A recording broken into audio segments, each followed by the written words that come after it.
Radio Sucesos 101.7 FM presenta su noticiero Sucesos con Milton Pérez y Verónica Larrea. Un periodismo libre para una democracia plena. Los hechos y las opiniones de los sucesos que marcan nuestro tiempo.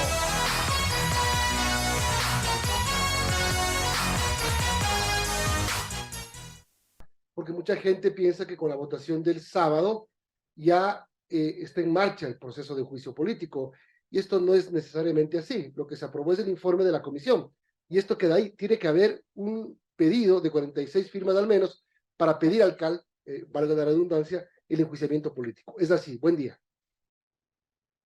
Buenos días, qué gusto estar con ustedes y un saludo a las personas que nos escuchan. En efecto, de hecho, un juicio político se puede presentar sin que exista una comisión y sin que exista un informe. En la asamblea anterior, el legislador Roberto Gómez presentó un pedido de juicio político contra el ex vicepresidente Glass sin que haya existido una comisión o un informe.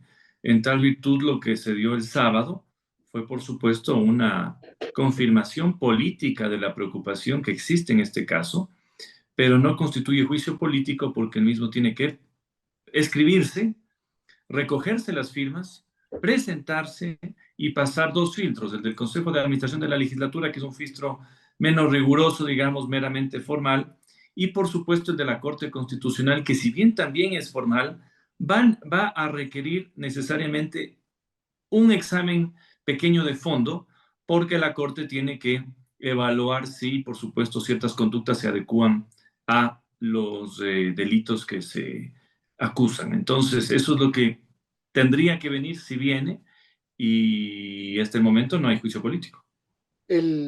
La reacción del gobierno obviamente fue rechazar lo que se aprobó el día sábado, y el ministro de Gobierno dijo una frase: en la Asamblea se han forjado escenarios y han manoseado causales. Bueno, es la opinión obviamente del gobierno, de quienes tienen que defender la postura del gobierno. Nosotros lo reiteramos en este espacio, lo hemos dicho en una serie de comunicados, lo dije yo en el Pleno.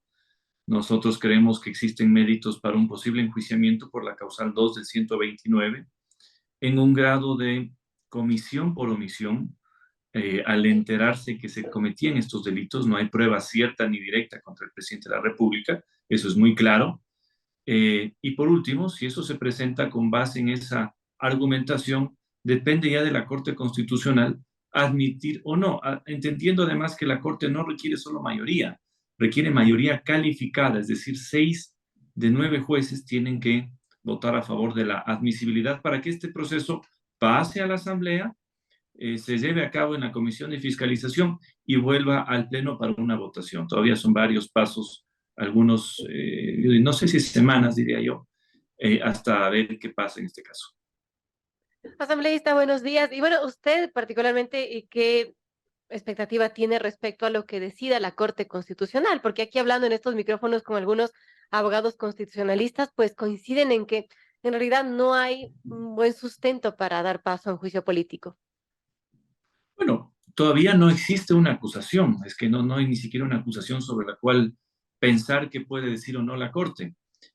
Por ejemplo, el informe se aprobó con una causal de recomendación por el artículo 1 del 129, que establece delitos contra la seguridad del Estado de forma genérica.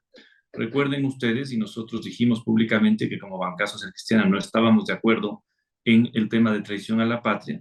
En tal virtud, nosotros mocionamos en la comisión que se quite eso, y eso se quitó.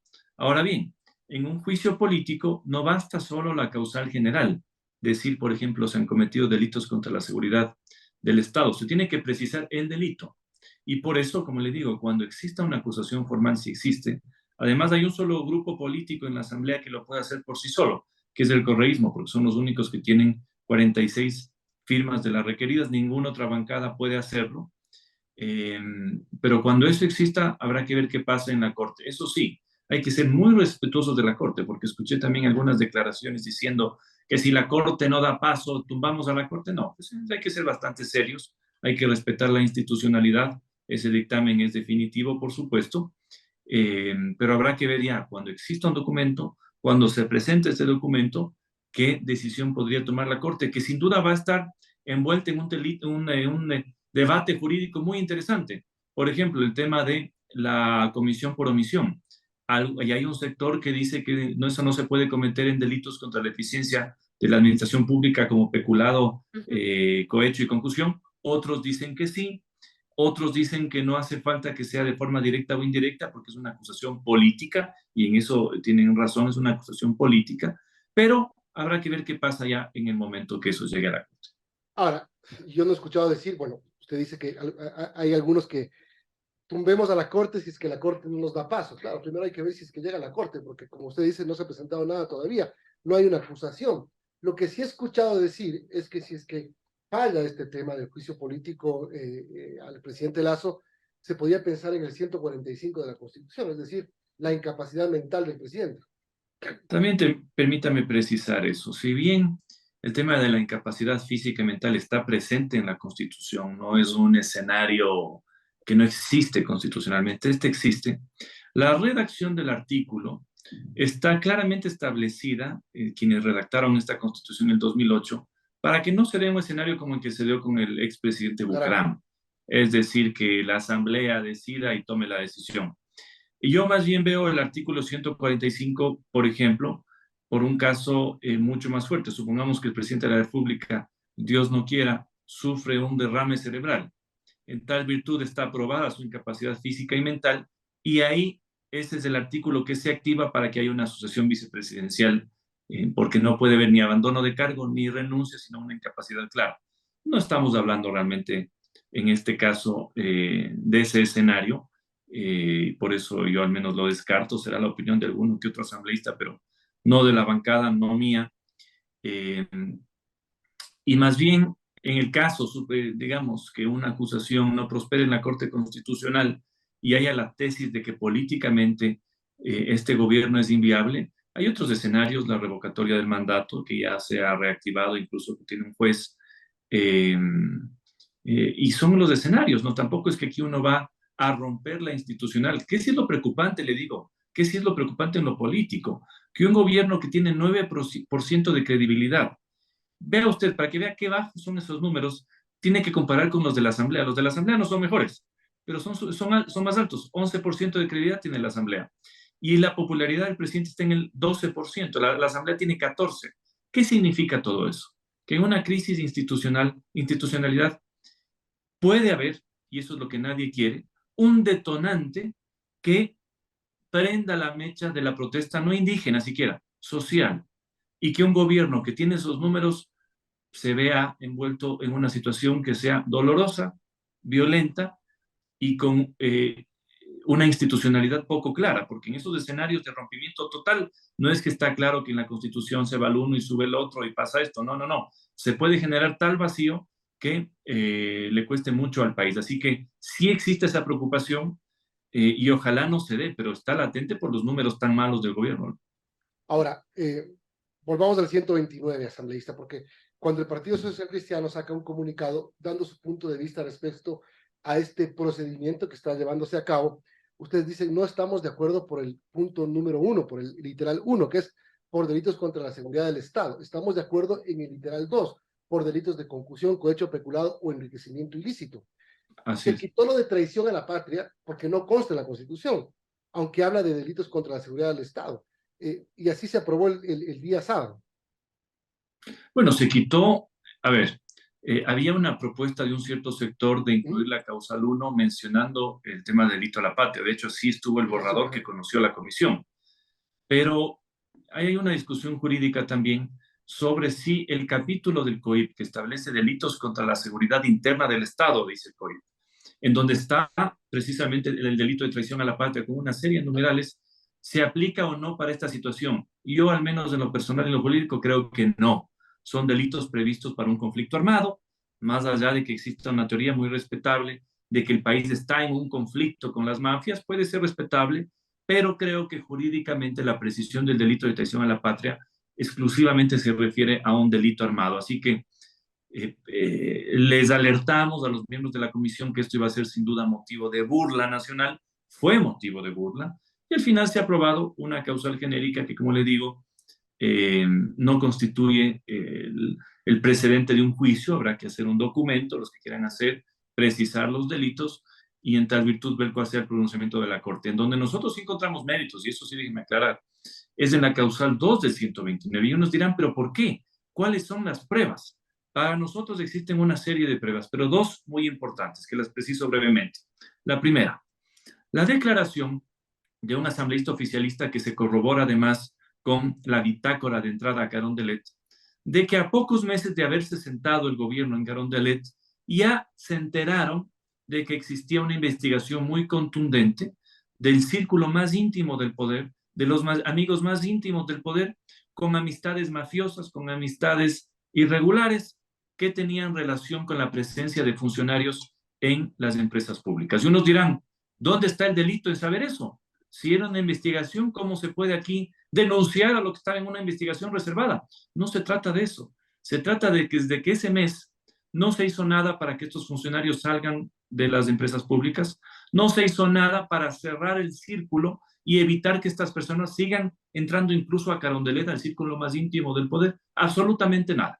Estos señores se caen este año 2023 y por las presiones de las investigaciones de un medio de comunicación. Y en segundo lugar, algo muy grave para nosotros, el episodio de lo que sucedió con el ex secretario anticorrupción Luis Verde Soto, cuando le comisionan que haga el informe sobre lo que había pasado en las empresas públicas y él presenta su informe en donde, por supuesto, de forma teórica concluye que la estructura se prestó para una serie de delitos, le dicen que esconde ese informe, que no lo presente, que esa es una traición al gobierno y que no llegue a la asamblea. Ahí para nosotros se configura una omisión por parte del primer mandatario en denunciar y actuar sobre estos delitos. Y es algo que no sucedió. Ahí es donde nosotros vemos la comisión por omisión, que está sujeta al debate político, estará sujeta al debate jurídico y vamos a ver si así se presenta la acusación que pase en la Corte.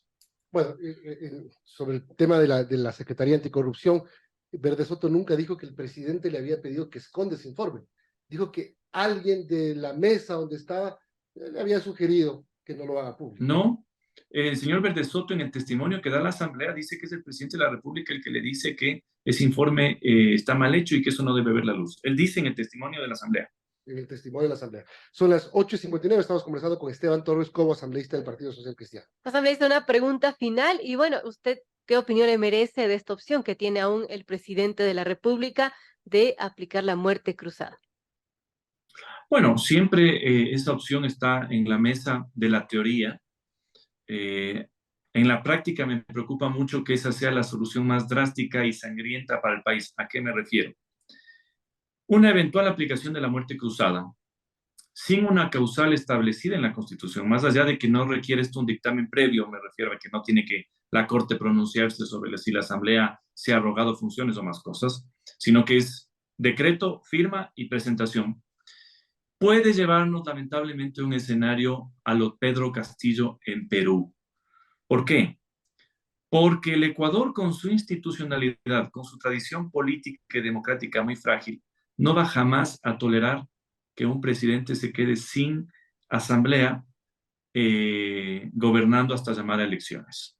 Yo creo que ese puede ser el detonante de una reacción popular muy fuerte que no sé si en algún caso eventual de muerte cruzada le restituya a la asamblea, pero sin duda creo que el gobierno se queda solo, sin resortes democráticos, y eso puede significar un levantamiento o un detonante muy fuerte. Ojalá no pase. Y además está el cuestionamiento también teórico y jurídico. Si no hay una causal específica, la muerte cruzada puede buscar anular una competencia de otra institución. Le voy a dar un ejemplo. Si en una investigación judicial, en un proceso judicial, la Corte Nacional de Justicia le pide a la Asamblea Nacional la autorización para iniciar el proceso contra el presidente de la República, y el presidente, para evitar que se dé esa autorización, firma una muerte cruzada, oiga, sí está en el aire una discusión sobre si para evitar que eso pase el señor tumbó a la asamblea y si esa muerte cruzada es efectiva o no. En el papel se firmó. Por eso le digo, es una solución que está todavía en esta discusión, pero creo que puede ser el detonante de un levantamiento fuerte que deje sin cabeza la institucionalidad en el país. Bien, que eso no ocurra. Que no ocurra nada que quite la paz a los ecuatorianos y peor que sea sangriento o que sea violento. Asambleísta, gracias por habernos acompañado. Gracias a ustedes. Saludos cordiales.